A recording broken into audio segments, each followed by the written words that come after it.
First off, rest in peace, neighborhood nip. I ain't crip, but I'm on that neighborhood shoot. Building businesses that black owned. If you hustle, better hustle till your pack gone. If you work, better work till your back hurt. And if you rap, make it better than your last verse.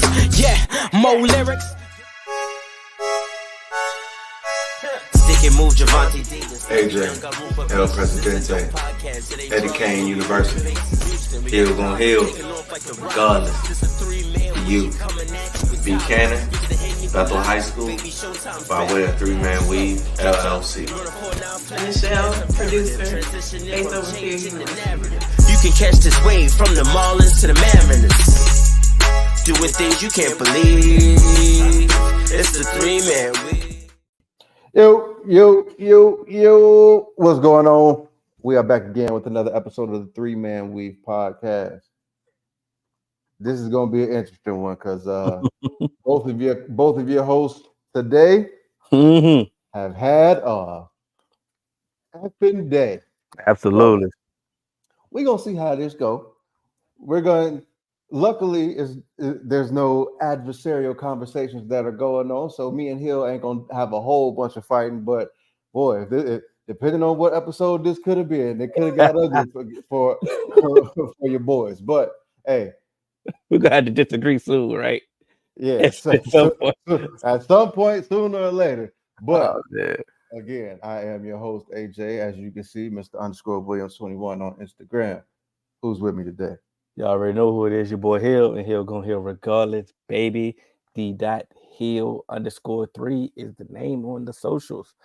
You can catch us on all major podcast platforms, 3-Man Weave, Instagram, Twitter, 3-Man Weave _. Email us at podcast.3.man.weave@gmail.com. This is episode 240. We moving through these things. I can't even lie to you, man. Absolutely, man. We know we're doing the consistency is definitely there on our part, man. 100%.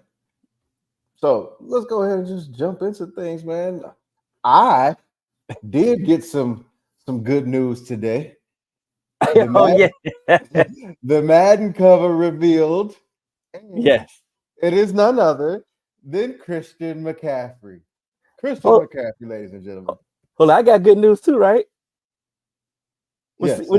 CD was a candidate too, right? Yeah, CD was a candidate, but I got nervous when the little preview came out and they had the helmet and the voice. I'm like, oh, that sounds like a white boy.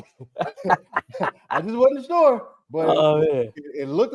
I couldn't tell if the lights was red or if the lights was orange, and I'm like, please, don't let it be my quarterback. And thankfully, it was not Joe Burrow. It was Christian McCaffrey, and well deserved. You know, I think he had a great season. He proved to be, you know, even more valuable in that Shanahan system. And we always say, that Shanahan system, they gonna take anybody and make them a 1,000-yard back.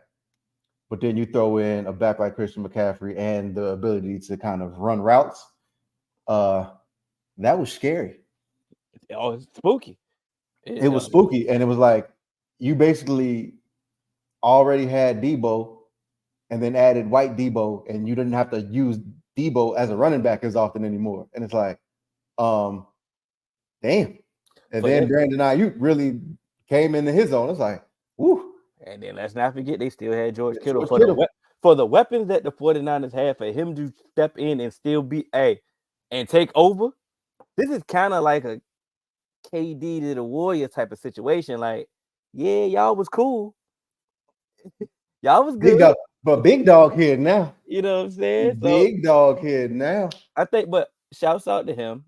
And I think this is well deserved. When you speak about the cover, the recipients, you know, the what it means to, you know, the don the cover. It definitely he was a worthy candidate for sure.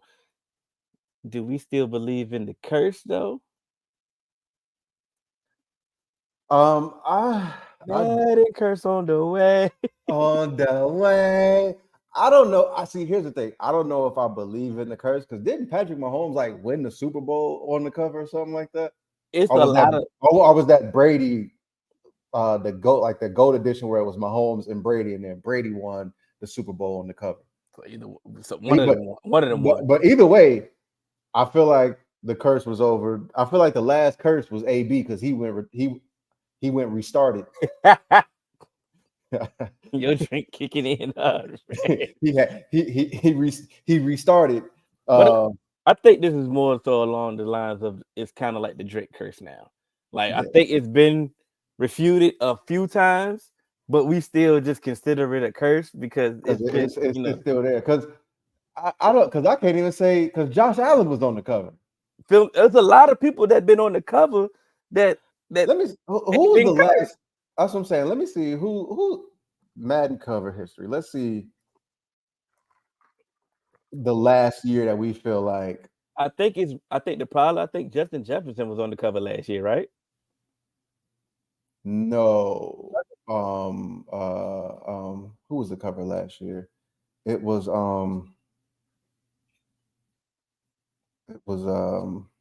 damn. I have it. But like when you download the digital edition, was it Lamar? It might have been it might have been Lamar. But when you get the digital joint, the joint just keep changing. Yeah. That's why I can't remember because it was Josh Allen was last year. All right. Oh, all right. So yeah. Yeah, Josh Allen was last year because you know what it was? I had the digital edition and one day it went to Ray Lewis and I didn't play for like 4 weeks. And that's why I thought Lamar. Yeah, let that go. There you go. Nope. Let me find out Miss King playing Madden, and we got to add. You know the real reason why I really didn't want Joe Burrow to be on the cover? Because of the Madden curse? Not even the Madden curse. Because the year that he was going to be on the cover was the year that I didn't plan on buying the game. Because college football coming back. So I'm like, go ahead and get this off the screen. yeah. Like, hey, go look. College football coming back. I ain't need none of that. You know what I'm saying? So I was kind of skeptical when I sent it to you. I'm like, man, he don't care about this list. They don't care about the cover. Yeah.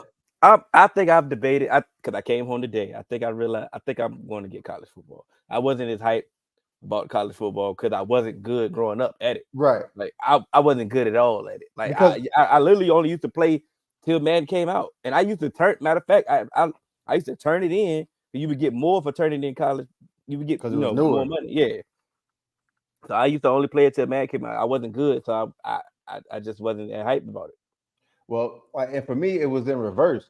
I actually always loved the EA college games more than Madden because it played faster. It felt a little bit smoother. Madden always felt like, for some reason, for it to be a pro game, like with pro players, it always felt like they slowed the game down a little bit more. And I didn't like that. I liked the college game where it just felt like it moved fast because to me, it felt more realistic. You know what I'm saying? And it felt like, okay, the bigger guys was a little bit slower than the faster guys. And so and then also, I can't even lie. Before certain periods, Bengals weren't the best, but Florida State was always good. So true. I could, because I'm one of those people. I'm gonna play with my team. That's the thing. Yeah. And it's always really been like, because people always be like, oh, going and like you grab the best team, and people always talk. I never had to worry about that. I like even when the Bengals was bad. If I'm playing Madden, I'm playing with the Bengals. Yeah. And I could beat people with them, but it was like sometimes I don't want to think this much when I play a video game, dog. Like I'm working hard. Like this is my escape. Like I'm really thinking, I'm really scheming. Yeah. I shouldn't be Marvin Lewis out here, when like dog, do you know how hard it is playing Madden with John Kitna? Yeah, that's nasty. That's nasty, bro. I had some down years too, though. Don't let it fool you. But that was the flip side for me though, because I do kind of like play the game kind of like realistic. Like I try to play like my team in real life. You and I have battles. Exactly.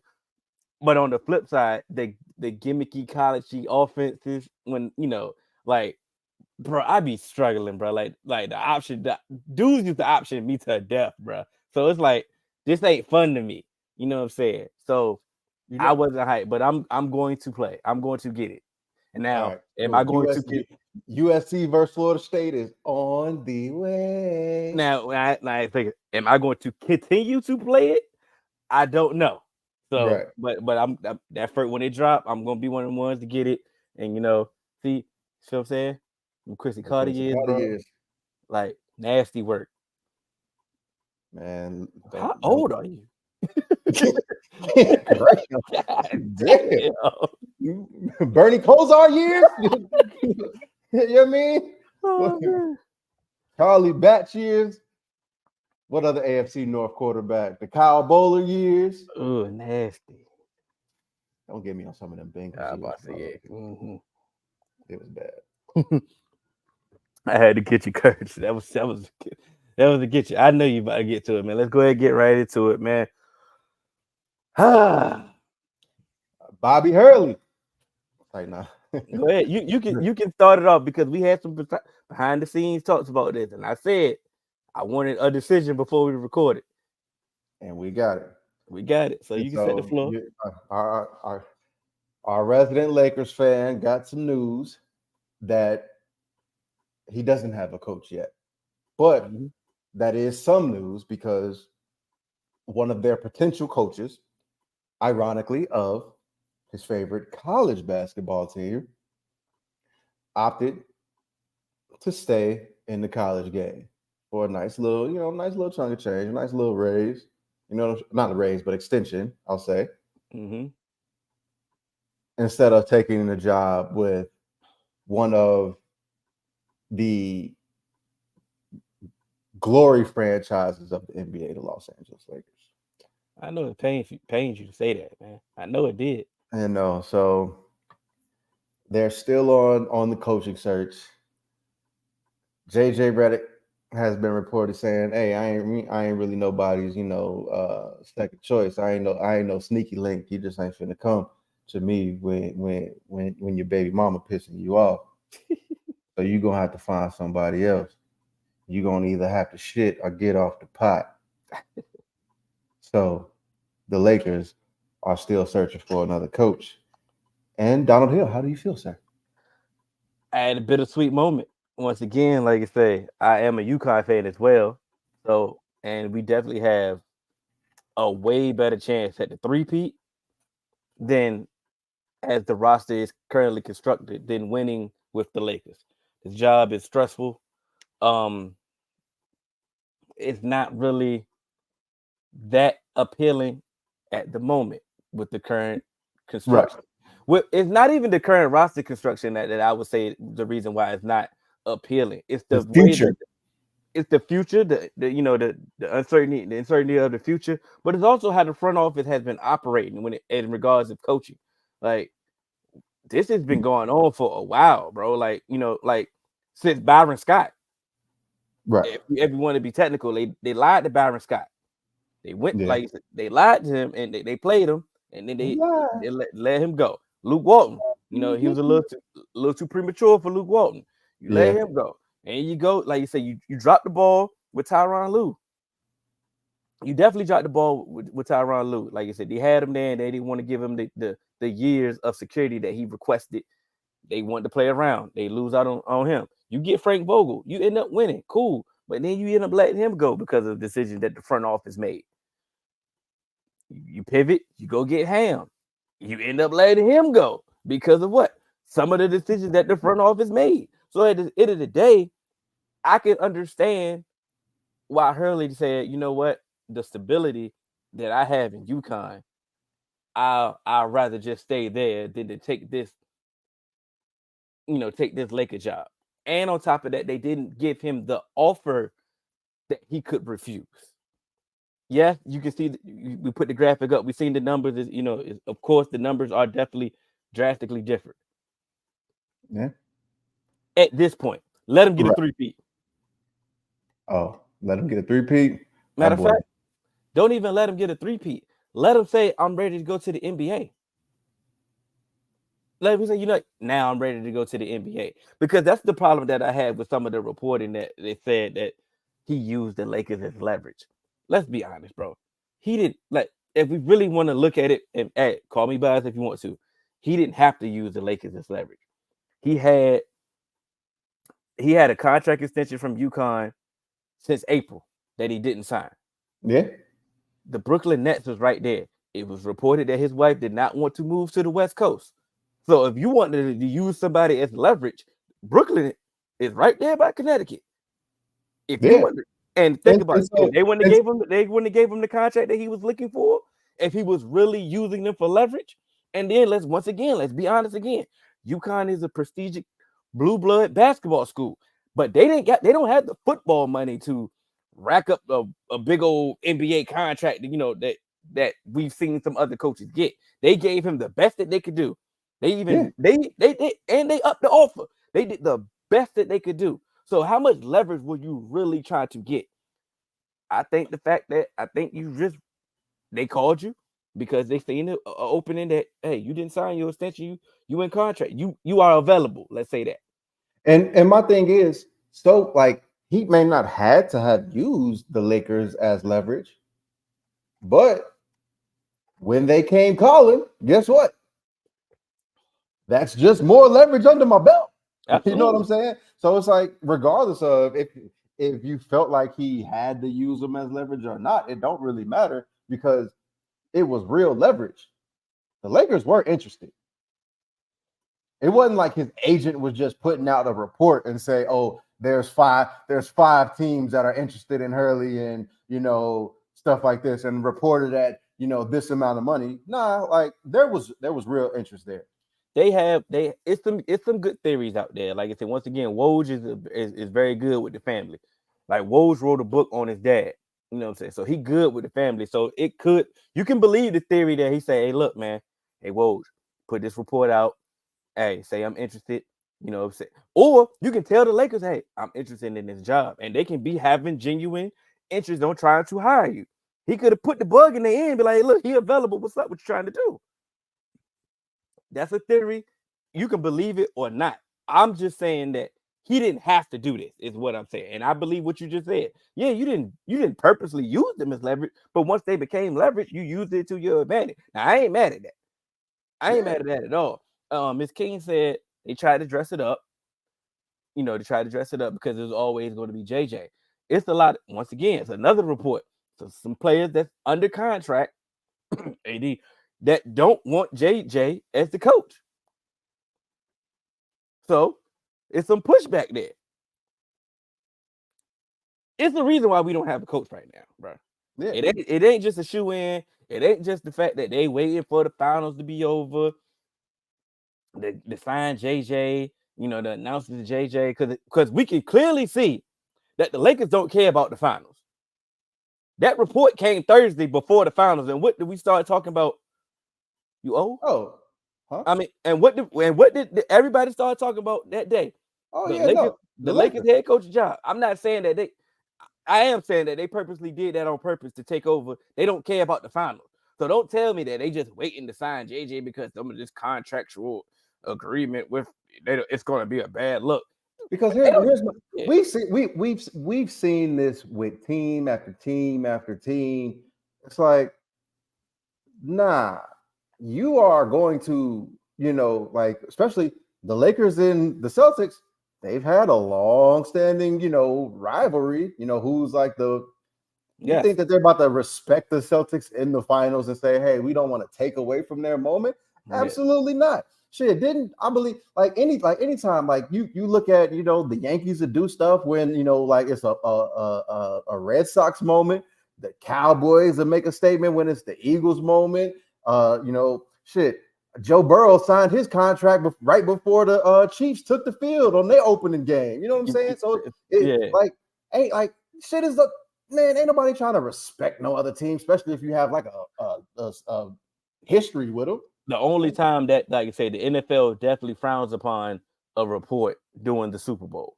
They definitely don't do shit during the Super Bowl. But any a preseason game, first game of the season, hey, don't. Look, it didn't. I can't say that it didn't take away from shit because that got a lot more coverage just in that moment than a finals game, and that's a big thing. That's a big thing. And the reason why, because those games are spread out. You had a game Thursday, and then the next game wasn't until Sunday. You had to fill up some of them slots. They did a lot of talking. A whole lot of talking. All right, here. I got Suggs. He's jumping the gun. We look. Hey, I guess we'll go ahead and I just guess, shut this. get right to it. I guess we'll get right to it. Shut this record shit up, Joe. We got you, Joe. We got you. Hey, brother Suggs, we got you, my boy. The Slugs throwing slugs. 2024, the 2024 U.S. Women's Olympic National Team. And let's go ahead and get to the Caitlin Clark discussion. He segued for us. The Caitlin Clark discussion. Stuart, Taurasi, Candace Parker, and Sylvia Fowles have ever made the U.S. made it. All four had national team experience prior to their rookie season. So yeah, so what he's alluded to is their rookie season. They didn't just get put. They didn't just get put. You know, on the national team just because of their status. Like I said, he lists Breonna Stewart, Deanna Taurasi, Candace Parker, and Sylvia Fowles. Those are 4 of them ones. I mean, those are some of the like all-time greats. Goats, like they in goat conversation. Yeah, I'm saying like, and so I think you and I feel like we could take this conversation a little bit further than just kind of like, you know, why she didn't make it and stuff like that. Because, you know, we've heard that. What it really comes down to is just like, to me, what's the big uproar all of a sudden just off of this singular player? Because when we talk like in the NBA, in the NFL, and the MLB, when there's like all NBA snubs, when there's you know all-star snubs, when there's Pro Bowl snubs, when there's all NFL snubs, when there's even when it's like an MVP, like you're like, hey, nah, like when we talk about the MVP, like, oh, like, damn, should Jokic have gotten the MVP again type thing? There is a lot of tangible evidence why. And I think people are taking this conversation to different levels that it should be. And I think that that's the issue and that's the problem. And people keep like, go ahead. No, I was waiting for you. I agree with you. And so, like, there's a lot of people, you know, in comments saying, oh, you know, stop making it about race and this, and that. Well, it kind of is. And there's a lot of people saying that, oh, these players wouldn't be here if it wasn't for her. And it's like, okay, but now y'all contradicting yourselves. Because in a lot of times, like I said before, when she was coming into the league, everyone always talks about in these other sports, oh, it's about winning. What have you won? What have you won? What have you won? What has Caitlin Clark won? But now all of a sudden, because you feel like she's the biggest star, she's supposed to kind of just like automatically be handed stuff. When like I thought we frowned upon people in our sports getting handouts. Y'all always frown upon people, you know, like getting the like KD's championship, LeBron's championship, because they formed these super teams, and you feel like they took the easy route. Why should she just get the easy route? Because you know people are eyeballing her now and saying, "Oh, okay, put her on the Olympic national team." Go ahead. My whole thing about and everything, I agree with everything you said. My whole thing it is, why does everything have to be? And I'm using this as this is the term. I'm not making this a race issue, but why does everything have to be black and white? Why does it have to be? They're missing the marketing opportunity with Caitlin Clark, and it's a stupid decision that she's not on the team. Like, why does that have to be the only answer? Why does the other answer have to be that she doesn't deserve to be on the team because she hasn't proved anything yet? Why does it have to be one or the other? Yeah.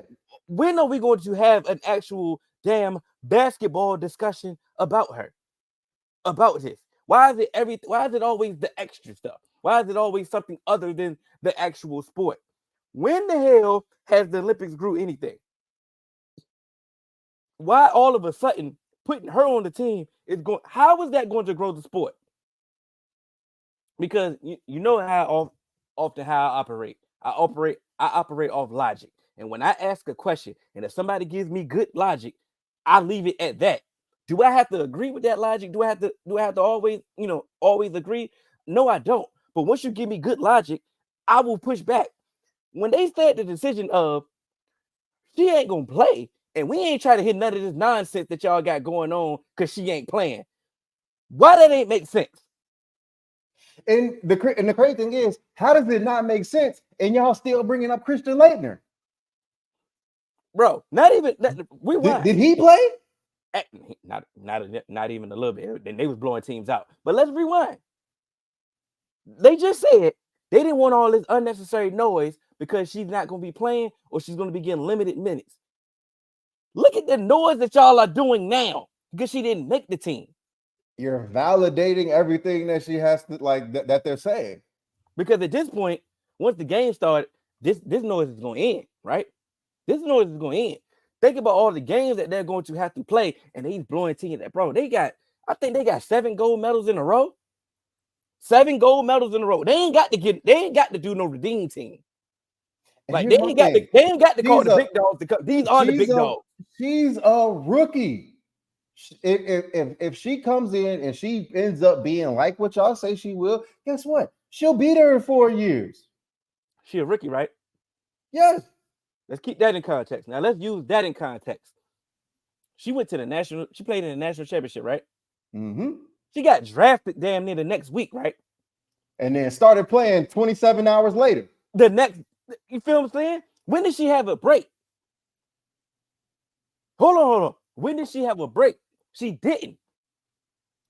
Do we all know that they stop in the WNBA season so they can play in the Olympics? Like they doing a pause? Like we don't understand it. So you mean to tell me that she ain't gonna get no damn break to do nothing?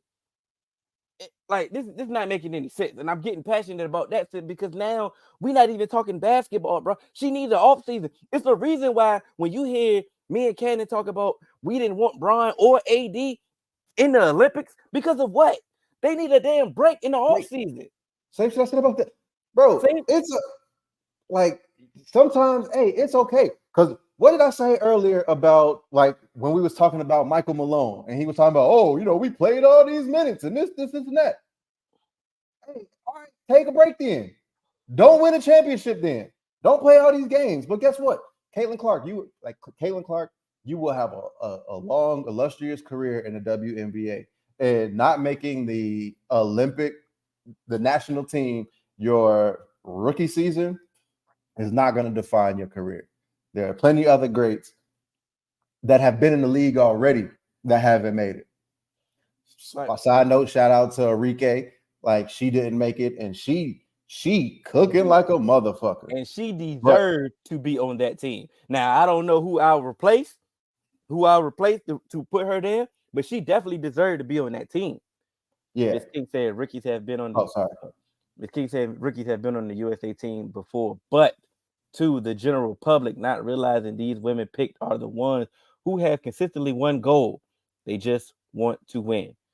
And that's the point. But that be my problem. Like again, like I said, like I bring up with Caitlin Clark with her losing in the championship games and all of that. She doesn't have a ring. She doesn't have a title. But any other player y'all want to always bring up, what have they won? What have they won? What have they done this? And they talk about, she's a better player than Angel Reese. But any other time, a player, even if we feel like, this person is better, this player is better, it's like, but they ain't got no ring, no type thing. You know what I'm saying? But now, how are we give us some consistency? What do we always ask on this podcast? We just want some consistency. We want some consistency. I do want the people that's bringing up the marketing aspect. I do want those people to. I wish somebody would give them some actual pushback on the fact that what the deputy commissioner actually said.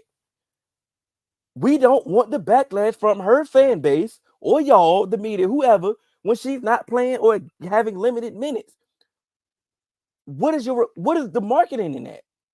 What is the marketing on putting a camera on her on the bench all the time? Because all they're gonna say is, damn, Caitlin Clark isn't playing, and the women's national team is up by 37 points.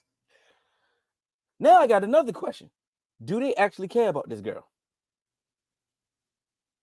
And that's not a rhetorical question. I want to genuinely know, do they actually care about this girl? Because if they set this girl up for that,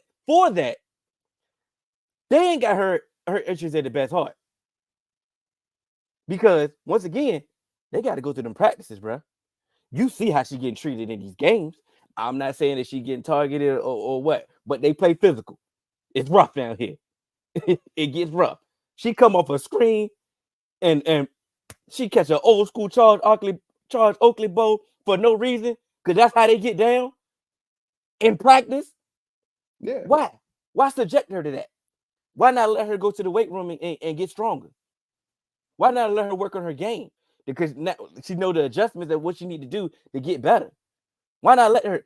You think? Hold on. We know Ricky Hazen is everywhere, right? Yeah. It's everywhere, right? Yeah. We go. So now we see how Diana Taurasi gets down, bro. We see how she get down. You Bro, want to put her in the room with her? this has been going on in the WNBA for years. Y'all Ever. just new here. And y'all like and this is my thing that really annoys me. Mm-hmm.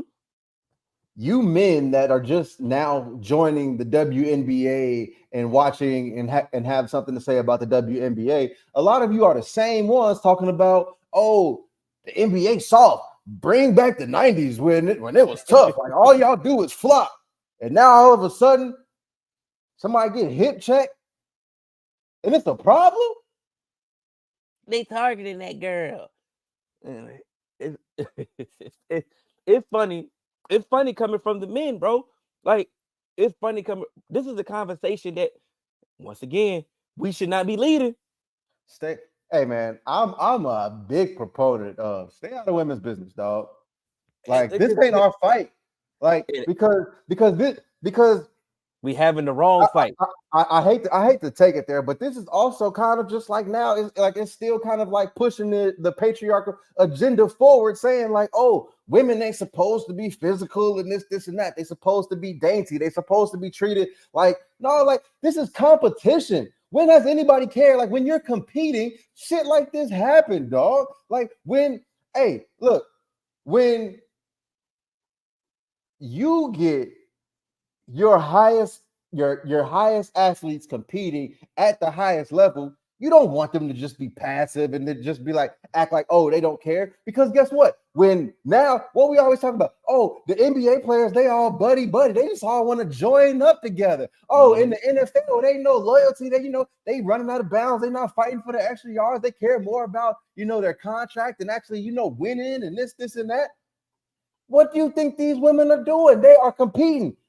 And then again, we talk about the hip check from Kennedy Carter. It was a physical play by Caitlin Clark on Kennedy Carter to play before, and it was a retaliation. Mm-hmm. This is what you talk about when you say, "Oh, bring back the '90s." People used to punch the shit out of Dennis Rodman because he used to do stuff to get under people's skin. And so again, this is why I can't remember who said. I think it might have been Monica McNutt. She was like, "Yo, we can't baby Caitlin Clark. We can't protect her. Let her play." And again, like I said a couple episodes ago, she be out there talking shit too. It's the funny thing about it, because it's like, okay, where we not? And speaking, why ain't Jerice ain't on the team? You think her cussing out somebody from Lithuania at 3:00 on a Saturday ain't gonna make the news? That ain't gonna grow the game. I'm gonna watch. You know what I'm saying? You know what I'm saying? It's just a funny, like I said, how we pick and choose on what they got going on. Because the funny thing about it is, these same people that's talking about growing the game, are they even watching the game? Okay, all right, we gonna move on. But before we move on, brother Suggs, that was shooting slugs. We're gonna move on with this. 2023 U.S. women's national team TV ratings average 1 million viewers per game for 14 games. Where's the conversation about marketing? Let her sit a few years and see how this plans out. Hey, so they got 1 million. That's more than what they getting it now. I'm gonna bring him up again because this is one of the guys that I respect in sports media. But Bomani Jones said it. do with Caitlin Clark the same thing that y'all be doing with these other current athletes that that ain't in the finals, that don't make it to the Super Bowl or whatever. Put her on the broadcast. Put her on the halftime broadcast. Let her talk. But guess what? She get the rest. She ain't got to play. She can travel or whatever the case may be. She can be around the team. She can talk about it. She can talk about it from her perspective. Let you see her knowledge. Even be the marketable presence that she is by talking in front of a camera. And it's a win-win. And she could talk about, these women are out here playing their heart out, doing great. They're going to bring home the gold for the USA. I would love to do that. I got a lot more to prove in this, and that. You can do all the youngins. I was just about to say that. Because to me, you need to bring out Cameron Brink. I was about to say that. You need to bring out Angel Reese. You might want to bring her to a little alt cast.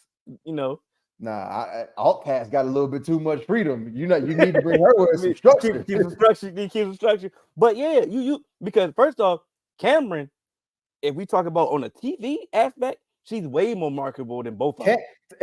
I was about to say, to me, Cameron and Angel are the most marketable out of all of those incoming rookies, because of Caitlin give you the Jokic vibes. Like she really don't. She just want to hoop. Like right, yeah. Like I said, she came to that game dressed like Martin in Thin Line Between Love and Hate. You know what I'm saying? Like, why you in here walking in here with that silk ass robe with the barbershop bag? I ain't gonna call it the hoe bag because that's the hoe bag for the men. We carry our hoe bag overnight. I'm gonna just call it the barbershop bag, where when the college barbers used to come to your dorm and they had the two sets of clippers. The one with all 5 guards, and then the T line. They had a whole clipper set. They brought the barber bag. That's it. Man. The T line might have had a battery in it. It might not even have the plug-in joint. Oh man, them college cuts, boy. I tell you. Hey, nah, that's a whole nother show. I'm a bro now. Hey, Ingram, you gotta see. you got to see me, dog. You got to see me, dog. Oh man. He got me too. I was trying to be a bro, so I ain't saying nothing. I was trying to be a bro too. I was over in Williams. Let me go ahead and get a cut. Wait about it there. I was on my ROTC shit.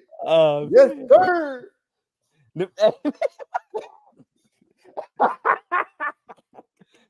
Days is going, man. I can reminisce about my hair, man. Used to have them waves, bro. Seasick. You know what I'm saying? Young heartthrob. It's like you had the waves and the chin strap beard, and then it just was like, all right, we gonna come this way. You know what I'm saying? Versatility. All around. I give you all around skill set. You never know. You never know how I can show up. You just got your beard. You almost 40. Hold on. I've had this for like a good 4 years. Yeah, but it took a while. You used to have the Paul George.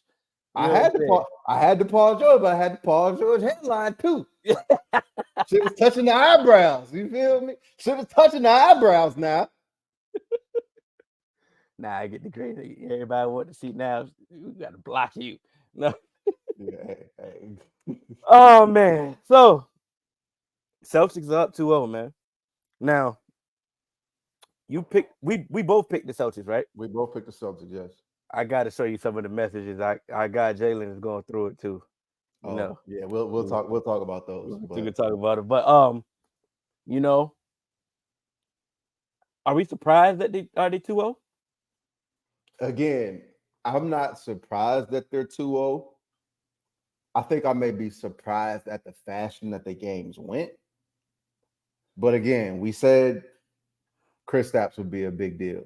We said Drew would be a big factor. We said Derek White would be a big factor. We said how Joe Mazzulla going to coach against Jason Kidd was going to be a big factor. And so far, all of them have kind of showed up. What I will say is those games have been at home. Mm-hmm. Let's see how these role players play on the road. Wow. Because this is the final, huh? Mm-hmm. They got home court advantage. I understand that they have home court advantage, but we all like in the NBA, we know that's kind of the difference. Role players, if you look at the splits, a lot of times your stars usually are consistent. Role players play a little bit different on the road. And so all I'm saying is, yes, the Celtics may have home court advantage. But what I'm saying is if the Dallas Mavericks go home and they can get two, and the role players get a little bit of confidence, including Kyrie Irving, apparently, and then go on the road and maybe steal one, this can be a different series. That's all I'm saying. So that's what I want to say is how it looks on the road for these role players. The thing about it is, I really didn't care how they won at home. They were home, even though both games were convincing. You know what I'm saying? But we all know, once again, series doesn't start to the other game. The other opponent gets a home game. So once again, it's spaced out again. Got it, space and opportunity. So of course, like of course, I believe Game 3 is going to be a totally different game. Believe Game 3 is definitely going to be the Mavericks game once again. Now, once again, we've said it every series that the Celtics are due for a thought game. Yeah, but we don't know when that game is going to be. And once again, like I said, I cut you off. I'm sorry, but it could be on the road. They can show up as long as they show up at home every time. That's all they need to do. But the Mavericks, I know we talked about when we did the preview. We gave the coaching edge to Jason Kidd. Those 2 games, he's been out coached. The game plan is severely is in the Celtics' favor. Now, granted, they didn't think that Porzingis was going to come out the game in Game 1 the way that he came out. Nobody game planned for that. That was right. Outrageous. You know what I'm saying? And on the flip side, Game 2. If Kyrie wear those TV shoes tomorrow, they just might win. The Catapies, Drew Holiday having the offensive game that he had in Game 2. You didn't game plan for that either. Or if you did game plan, that's the one that you like, hey man, if Drew Holiday beat it, then cool. Some things that you would say in the locker room. Those are things that were unexpected. Ain't nobody show up other than Luka on the Mavs. And I do believe believe that's the game plan though. Right. But then also in some of them other like the early series with Luka, we talked about Luka kind of doing his thing on defense too. They was kicking Luka ass. They was blowing past him. But don't that look like a game plan? That we're gonna attack you. Attack him. Get your ass tired. And that's one of the things I said about Anthony Edwards. It was like you got to be the defensive stopper against, Kyrie, and then you got to be the number 1 scorer also. It's going to take a lot out of you. And so now they're intentionally seeking out Luka, and they have the bodies to do it because they have enough bodies to, tire you out elsewhere, like not tire you out, but offensively threaten you is what I'll say. Yeah. And then regardless of who Luka switches on Jason Tatum, more athletic. Luka switches on Jaylen Brown, more athletic. Luka switches on Drew Holiday, more athletic. Luka switches on Derek White, more athletic. He better hope to God he can somehow just get a one-on-one all game with Hauser. Or it's about to be a long day for the boy. So and that's why I'm giving Joe Mazzulla some credit. It's like, okay, they're not even trying to. They're not even in their final form yet. They're not even trying to stop Luka. They letting Luka. They're not letting Luka get off, but they making sure ain't nobody else getting off with him. Yeah, because you're not going to score 100. Because if he did, he'd break all those records that I said. Never mind. Stay focused. Because once again, I said they match up very well. They match up very well. It's the reason why Kyrie looks the way he looks. They have length that can disrupt him. You know what I'm saying? But that's all the stuff we said last episode with Jalen. Like they have the bodies to throw at your top two guys. Like it's not just it wasn't like just the Timberwolves, you know what I'm saying, where it's just like 2-3 guys, but you can kind of say, bro, they can go at you with a whole bunch of guys, and then you can still have other guys that can score and get you buckets too. And that's what we said. It's not just Jalen Brown and Jason Tatum. But on the flip side, before we move on, because I do got a question. This Porzingis injury does play a factor. I don't think it's the deciding factor because I believe it does play a factor. I believe that now the matchups become a little bit feasible for the Mavs to actually handle themselves way better now that he's hobbled or ineffective or may not even play altogether. So that does help them, but they are down, and I'm going to say that I don't have no numbers. I don't have anything to back up this theory. This is only Hill theory. The team that has to make the most drastic change in a series normally still lose. They may make it close. They may figure some things out, but they normally still lose. It's all about, say, I get it. You counterpunch and all that. That's fine. Because they definitely got to figure out something. But normally, it don't do enough. You already down. Right. And to me, like, this is a point that I was about to make. Rakia says that it looked like Boston got a superhero for each game. The Mavs better fight back. The crazy thing is, when we talk about their superheroes, I don't think we've really gotten a game from like their main character in their Avenger movie yet. You know what I'm saying? We had the Kristaps game where it's like, damn, he came back with a vengeance. Then you had the Drew Holiday game. Mm-hmm. If we get a Jalen Brown game and a Jason Tatum game, this shit is over. Hey, hold on. We had a Jalen Brown game 1. We had a Jalen Brown game, but it was more so like we had the Jalen Brown game, but then it was just like, oh, Kristaps came back like with a vengeance. It was overshadowed by the Kristaps game, and so that's all I'm saying. So what I'm saying is that like we get one of those games where it's like, oh, and like you get like, and it kind of happens where it's like you get a Jason Tatum 23-point game, 24-point game, but Jalen Brown go for like 28 and 8 and 8 or something like that. That's what I'm saying. But like I said, he had a game 1, and Tatum had a good game 1. Like he let the game. Yeah, of course. He let the game come to him. He did his thing. He didn't overdo it. He didn't try to do. Now game 2, he was terrible. He gonna have to do some things because I think that they can't stop him. I think he's doing it. I think he's kind of in his head when it comes to the offensive side. It's the one thing that I've always hated about his game. It's like you take so many tough shots. Yeah. Like you're driving, falling away from the basket so much. Like if you want to take this playmaker role, I get that. Take that playmaker role.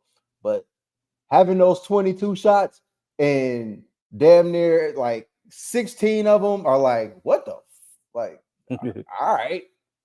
Like, I mean, he had a lot of wide open joints that he was clank, and he going to the hole, they ripping them, and it's like it sometimes it looks like sometimes the Space Jam monsters got to him.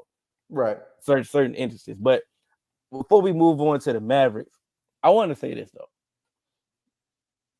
Because they keep saying it after each game, Tatum and Jalen Brown is the best player, he the number 1, and all that, they losing, Jason Tatum not doing nothing. So I want to say this. Let's just say everybody's right. Jalen Brown's the number 1, he's the best player on the team. He's the number 1. They go by him. He's the leader. He's everything that everybody's saying he is. He's the number 1. He got it. He got it, right? He got it. Right. And then they win. Let's say they win the series. Then what? And I get it. I know what it sounds like a rhetorical question to you because you understand what I'm saying. Okay. They're having a Jason Tatum conversation that's not going to matter till the end of his career. It's like, oh man, when you go to rank him all time, you're like, oh man, he didn't get that Finals MVP. So I can't rank him higher than Hill. by the time his career ends, they're gonna forget. Yeah, but once again, like I Because to said, me it only nah, matters they're not gonna when forget.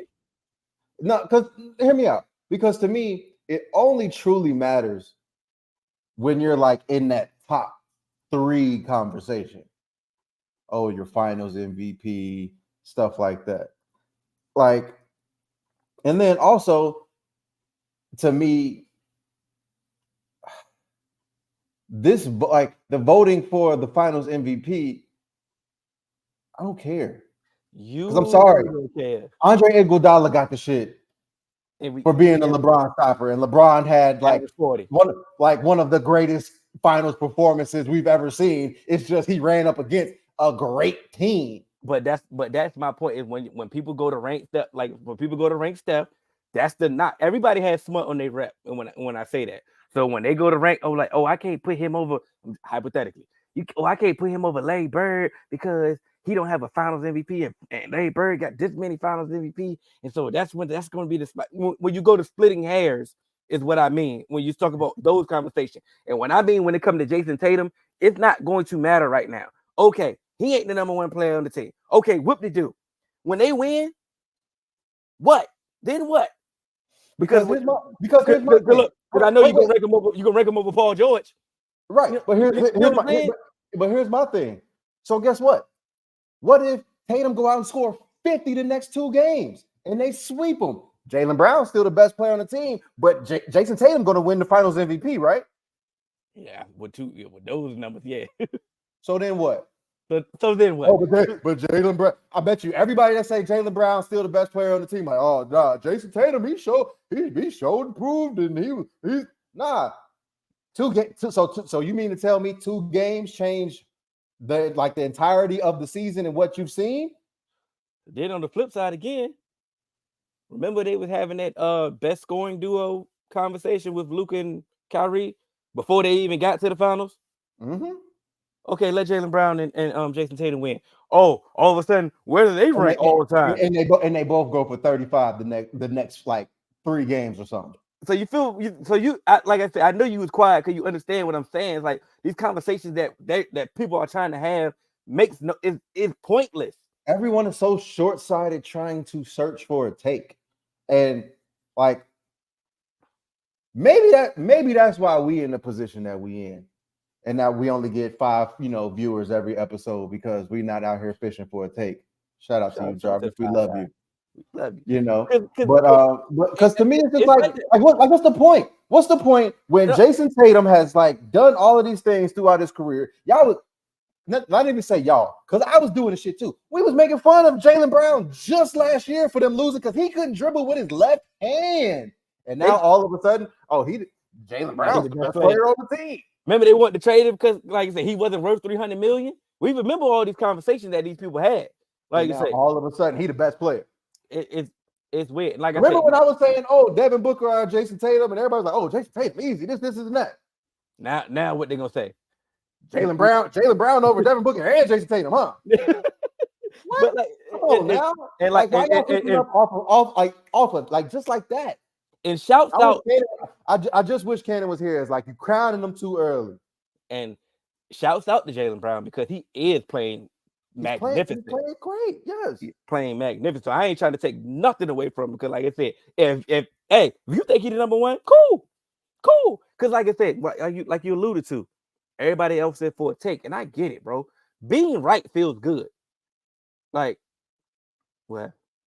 I'm about to send you this NFL redraft that FanDuel did. Oh, okay. Like, I get it. Like, you want to feel right. You want to be right. You want to be validated with what you say. I get it. But this thirst for trying to be right is getting out of hand. Because, like I said, okay, he's the best player. Then what? They probably wouldn't even have a rebuttal to it. They probably wouldn't have nothing else to say after that. They will be stuck. Like, they'd be ready to argue. And it's like, no. Okay.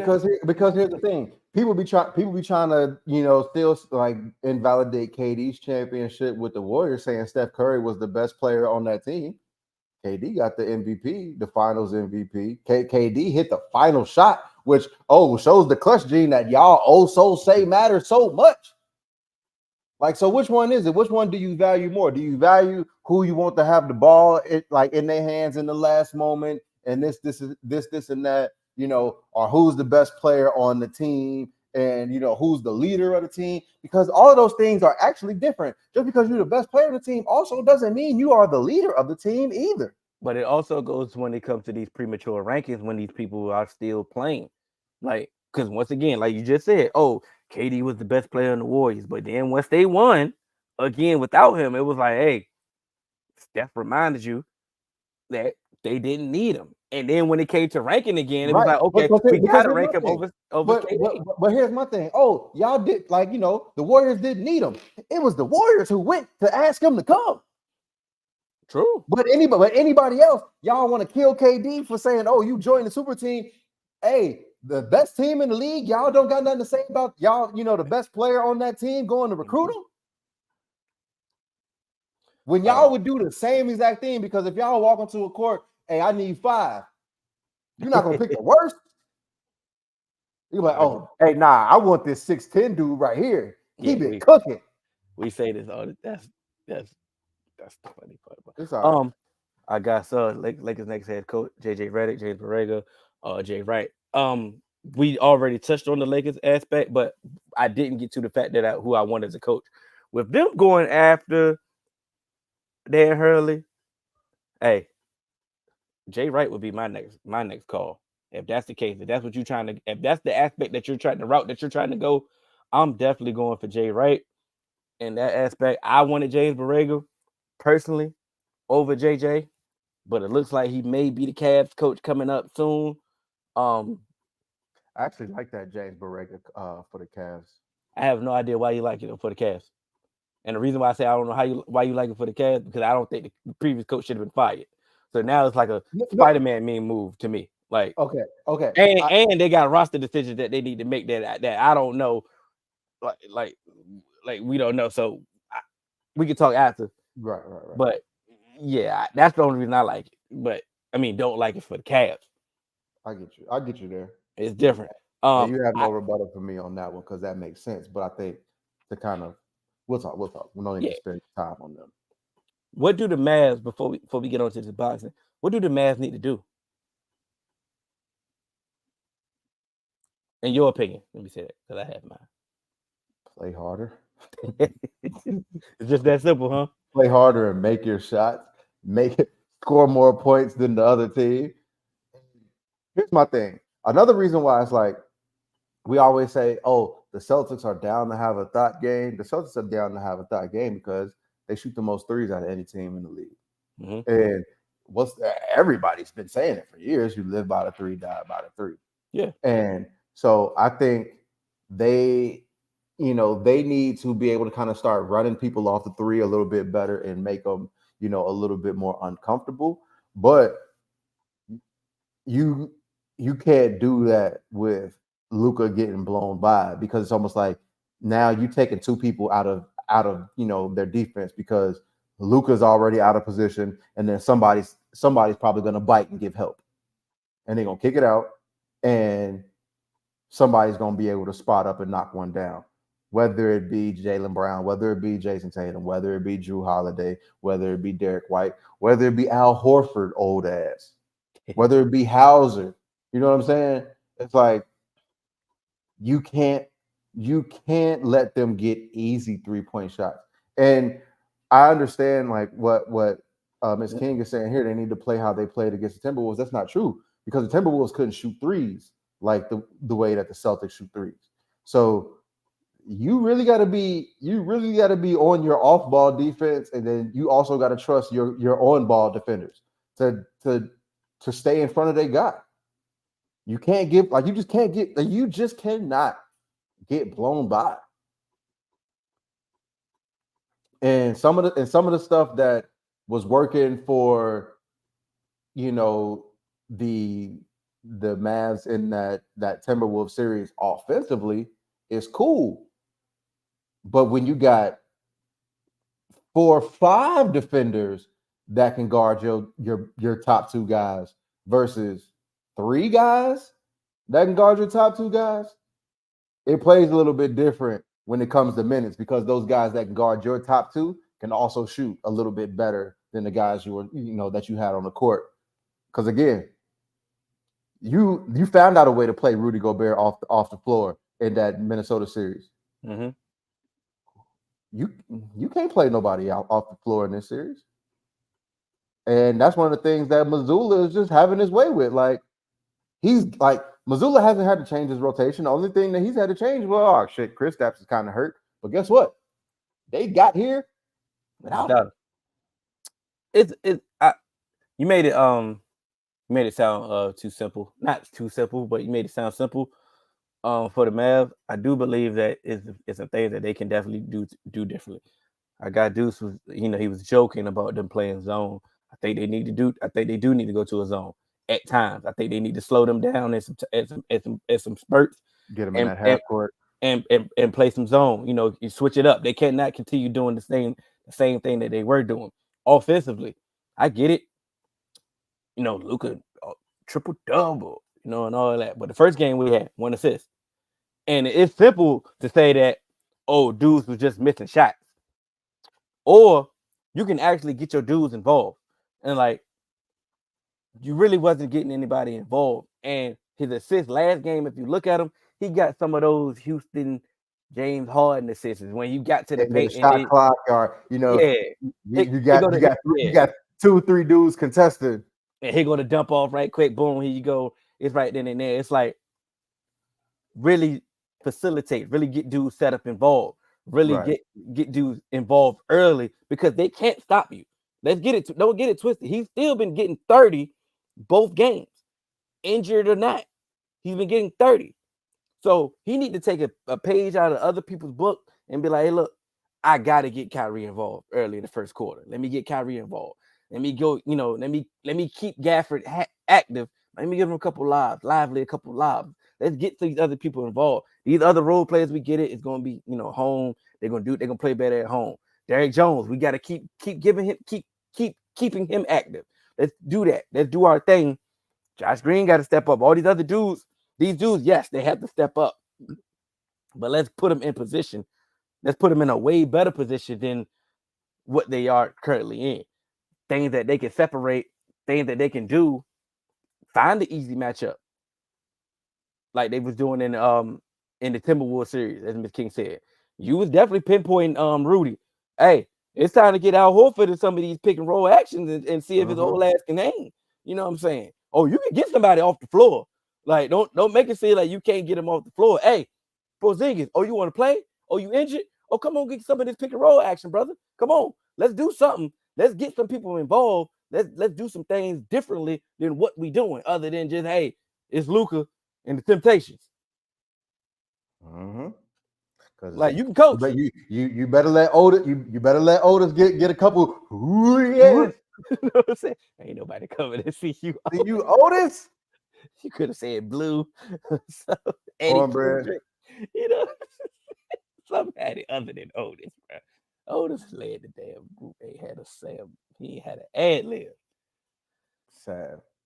Hey, let's go ahead and end it with this, man. We got to fight this weekend, man. Man, look, I'm gonna start it off by saying Benavidez is gonna break this boy face. He might do him like Canelo did Billy Joe Saunders. So, it might get ugly. I will say, I did disagree with some of the stuff that Benavidez said about Canelo, but we'll get to that at another episode. When we do the recap, we can discuss. Yeah. Let's break down each fight right quick. Well, we ain't got to stay long, but Benavidez, I believe he's just gonna do what he do. Yeah. I'm not excited for this Benavidez fight. We all know the fight that we want to see Benavidez fight. I personally might not want to see Benavidez fight nobody else other than Canelo. I'm at that point. You can tell me I'm wrong. You can name another opponent that we can see and all that. That's fine. But me personally, I want to see nothing else. Of course. I mean, and I'm right there with you. Hold on. Stop talking. No. my boy Dude said, because Dude's from Alabama, and so he said, hey, it's time. He said it's time for Deontay to hang it up. Hey, man, he ruined that legacy, man. Yeah, it's his fault. He ain't learned how to box and he ain't do no calf races, and that's a bad thing in boxing. But yeah, I'm 100% with you. Benavidez, he's kind of just gonna have to go through people that he can get. To be quite honest, though, I don't think this Canelo fight's ever gonna happen. But it's going to work out in Benavidez's favor then, if that's the case, because like that's clear ducking. Like we ain't never seen no duck like this before, like ever. Like at some point, you got to fight that man. And on top of that, we know where we can get the money at too. Don't act like the money is a problem, because we know we can go to Saudi Arabia and make this fight happen. So don't act like the money is the issue. He clearly ducking that man. So if all Benavidez got to continue to do is continue to win, that's gonna boost his resume. It's gonna be like winning twice each time. Yeah. You can disagree. You can disagree all you want. No. I don't disagree. But can I shoot Canelo some bail? No. Yeah, go ahead. Bro. And so it's like right now, boxing is almost like being a running back. How long is your career really? You know what I'm saying? Mm-hmm. Canelo made his boxing debut in 2005, dog. Mm-hmm. Canelo he ain't there yet, but it's like it's a very slight difference. Canelo has 500 rounds of experience. Canelo has been in 500 rounds of boxing at the age of 33, and he's fought some of the best. Sure has. You know what I'm saying? He's fought some of the best. He fought Floyd Mayweather when he really had no business being in the ring with Floyd Mayweather yet, because his best fight at the time before that was Austin Trout. He wasn't that experienced, and that's another story. That I've talked about that, but that's another story for another time. Me too. But you know what I'm saying? Like Canelo, he's had 3 fights with Gennady Golovkin, who was the most feared man in boxing at one time. He fought Sergey the Crusher Kovalev, who didn't get that nickname for no reason, going up in weight. He went up even more just to see against Dmitry Bivol. Sure did. And took a unanimous decision L. And so it's just like, and so to me, I said it when Errol Spence and Terrence Crawford were kind of calling Canelo's name out, and I was saying, just because you're on the mountain and you're calling that name out, don't necessarily mean I got to answer. Canelo's been in 65 fights, and you have to answer to Benavidez, bro. I was letting you get all that off. Everything you said was true, but this is the problem that I had with everything that you just said. That's for somebody that's getting out of the game.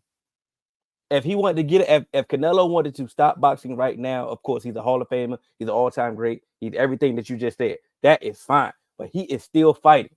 So don't give me that speech of somebody that, what I'm saying, it's a running back and he don't want it. No, I'm not. I'm not giving that, because he's still fighting. Fight that man or don't fight. But what if Canelo has like 2-3 more fights and he's just like, I'm done? Oh, then stop fighting. Right, but that's what I'm saying. If you got 2 more fights, then one of them need to be Benavidez. No, it don't. Because guess what? People still gonna pay to see me. I'm just gonna collect these checks. I'm gonna give me a couple wins. I'm gonna give me a couple more wins at the end of my reign, and I'm done. No. Benavidez, you're gonna have to do what you want. No. Anybody else could get that, what you just said, off, could get that off. You, of all people, cannot get that off, because that's the same thing that you was always critical of Floyd Mayweather for doing, especially his last fight. But hold on.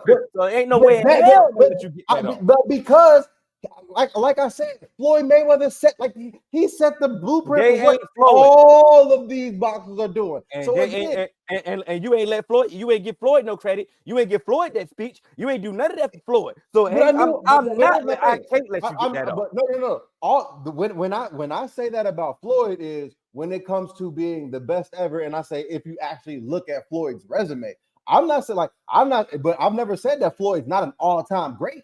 And that's the same thing I'm saying with Canelo. Canelo, you can't say that regardless of if he doesn't fight, if he doesn't have Benavidez on his resume at the end of his career, He's still a great. he's still an all-time great. He's still a great. I'm not taking nothing away. I'm not So, taking and nothing. so if But I have at the same, if I have 65 fights, I got more than double the fights that he has in his career. Why do I need to fight him? it's the fact that you're I've still proved fighting. myself. No, but you're still fighting. It's the fact that you're still fighting. It's the fact that when you're still fighting, and we know who the fight that we want to see, and we know the money that you're asking for is still attainable. It's a crazy ass number, but we can still get you that number, and you can get that. You are ducking this man, and it's just because I said it's going to be a 2-time victory. You know, the fact that for Benavidez, I'm not taking nothing away from Canelo. I'm not about to put no smut on his resume because he's not going to fight him. I'm going to be disappointed. Yeah, no, I'm going to be disappointed. But at the end of the day, he's still an all-time great. I'm still going to rank him where I rank him, and he can stop today. But he's clearly avoiding this man, and that's nasty. But that's what I'm saying. It's at the end of his career, and again, I don't necessarily want to see the fights that Canelo is fighting at the end of his career, but I'm not gonna be like, "Hey, get your money." But I'm gonna do the same thing that I said when Floyd was fighting Conor McGregor, when Floyd was fighting the little Asian guy in that exhibitions. I'm not gonna watch.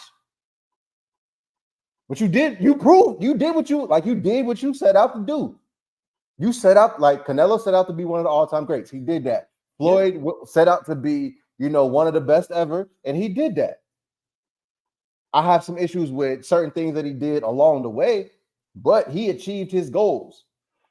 And I have an issue. Here's my thing. It's almost like it's the same thing that I like when you say I didn't get. I criticized Floyd about it, but it's the same thing that I criticize with the NBA players who all try and be Braun. Y'all not Braun. But what I can say is Canelo ain't Floyd, and he ain't built his resume like he built his name off fighting the best. He built his name off being exactly. That's why he's Canelo. So exactly. Fight this man, dog. He built his resume off fighting the best, and now it's like, hey, I'm about to ride off into the sunset. We got to move on because we got to talk about if Canelo was like 28, 29, 30, I'll be like, hey, dog, what are you doing? Bro, if Canelo was to get his ass whipped, if he was to get his ass whipped by Benavidez, that wouldn't change nothing for me. But it might change something for Canelo because I got to get my ass whipped. You don't. 200 million. You asked for 200 million. You put a number out there. Well, here's the thing. Okay.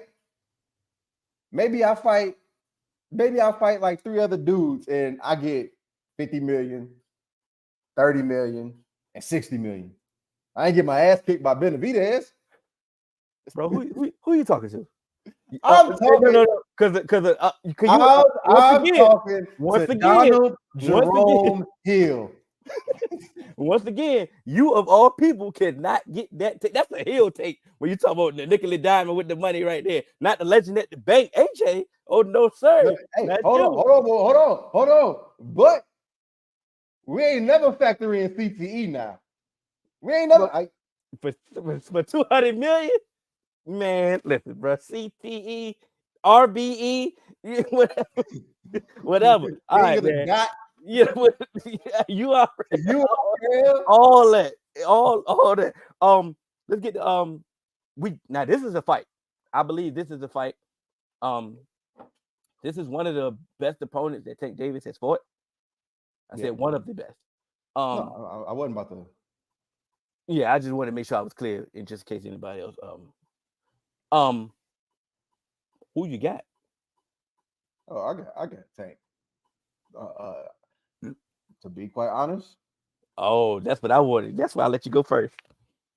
I got Tank with a knockout. I think Tank. I think this is where Tank really established himself, and I need like I want him to establish himself, and I feel like if Tank keeps his foot on the gas, and I think what is going to help Tank is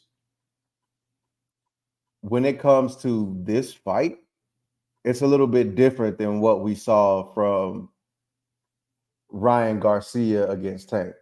Ryan Garcia, he's tall. You know what I'm saying? He has the reach. I think Frank Martin, he's gonna put pressure on Tank. I just don't know if Frank Martin is going to be able to kind of have the hand speed and just that. How do I want to put it? The hand speed to want to kind of like make Tank think a little bit, if you get what I'm saying. Because Ryan Garcia, he has the hand speed and the accuracy where if it lands, it can cause damage, and he'll put pressure on you. Frank Martin, I don't know if he has that hand speed that Ryan Garcia has, and I think that plays into Tank's wheelhouse a little bit more because it allows him to be methodical and allows him to pick his shots and allows him to kind of walk in and impose his will. And so I think it's going to be a good fight. Don't get me wrong, but I think those later rounds, those championship rounds, I think that's where it's really you're gonna start seeing the separation of Tank and Frank. Okay, dude. I mentioned URL. No, so you want to Ryan. Oh, don't you forgot who I am? Yes, I did. You must have forgot that 3-0 I did on your birthday. Oh my God, don't worry about it. Put that boy. Hey, the rematch for the fours out there, body bags had that boy flustered. It was he was forgetting his rounds. It was a slanted crowd. It was your birthday. That's the point they were paying over me. Crowd was a gift. All right, man. Back to the. Did I send you what Spence said about this fight? Nah, not yet. All right, I gotta send it to you. What Spence was saying was, and I took it with a grain of salt because they both, they legitimately PBC. You know what I'm saying? I know Tech does business with PBC, but Frank Martin is legitimate PBC. So is Errol Spence. So I took what he said with a grain of salt, but he was like, Tank takes a while to warm up. Yeah. Takes a while to warm up, right? So if Martin can win those early rounds and he can, just start surviving, he can win this fight. Yeah, if he can put him in the bank, but it's gonna be tough because, like I said, you got to survive them later rounds too. And that's the problem. I think that's the simple fact that they'd be like, hey, look, bro, you down. I'm down. Back. Come out there. Similar to what we seen what Bud did to Sean Porter. He was like, what? I'm losing. And then you see what happened when he found out he was losing? Beat the brakes off that boy. So I can see something similar to that. I just took what Spence said and I thought about it. I said, okay, Martin could come out with that game plan and it could be effective. Like I said, it could be effective. Now, will it work? That's another question. That's another thing, what I'm saying? Because everybody got a plan until you get punched in the face. And we know it only takes one. He don't need a multiple flurry of punches to end this. He catch it with one. This thing is over. I got Tank winning, and I think Tank is going to shut some naysayers up. Believe he's going to. I think he's going to start giving us more of the fights that we want to see after that. Yeah, I mean, because also, you really ain't got no choice. What you mean you got no choice? Boston is like being a running back, and then he got all these fights. Man, he can take 3 fights for the 20 million and then do the 50 million. What I'm saying is in his prime, he's still 20. He's still in his 20s. It's the same thing that I said. Like Canelo built his resume up in his 20s. He's 33 now. So yeah, But I just had to put that out there because you're trying to use my words against me. But you know, and I know that nuance plays a factor in this, and so I know what you're trying to do. It was good though. That was cool. That was smooth. Yeah, I'm laughing at you. It's I ain't laughing with you though. okay. It's okay. Yo, it's gonna be funny, but yeah, man, I got to. I'm ready for these fights. The promotion was there. They did their job. People have been going on, the various platforms. They've been doing their thing. Like I say, they been talking. They done their job. Now it's time to finish the job Saturday, and we can get on for what we get on. And once we get to recap the fight, then I can ask you who we want to see next and what we want to see next. The And real what question. the real, because I can't answer now because Of course. what's the point of asking for it now? We know who we want Benavidez to fight. And if you wanted him to fight somebody else, you would have said it. So you don't. You would have said it. I gave you opportunity to say it. Don't say it now. I'm trying to throw a name out. I did get an opportunity. Yeah. No, because we talked about that pre-pro. But I think we'll have differing opponents for Tank if he wins. I think so. Okay. But matter of fact, I know we will.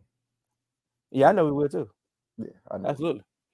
Man, I want to appreciate everybody that caught us, that caught us live. I want to appreciate everybody that caught us, that's gonna catch us on the playback. If you're catching this on YouTube, you catch us on Twitter, catch us on Instagram. We appreciate everybody, whichever platform that you decided to catch us on or watch us later. We appreciate all the support, however it comes. I'm Hill, it's AJ, y'all the fours. It's episode 240, and we are. Yes, sir.